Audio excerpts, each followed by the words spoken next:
باشی از این ویدیوهای انگیزشی پستبازی هم زیاد بلد نیستم، با خود شما بزرگ شدم. رویای خارکسته رو خواهش میکنم از ذهنت پاک نکن. اگر تو ذهنت اومده یعنی برای توه.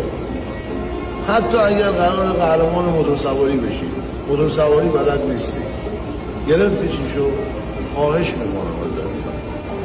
الان که داری اینو میبینی، پدرم تو چالوس درگیری چالوس زندگی میکنه. خب خودم هم همون رفیقامن، هیچی تغییر نمیکنه.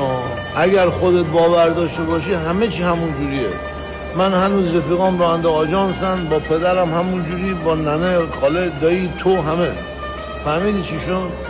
تو میمونی، تو همونی. کسول این کسکشان میان سمت تو اینا همه رو جذب خودت میکنی. به روی مادرم اینا تمام انرژی بهتون گفتم و من زیاد اهل این بازی ها نیستم.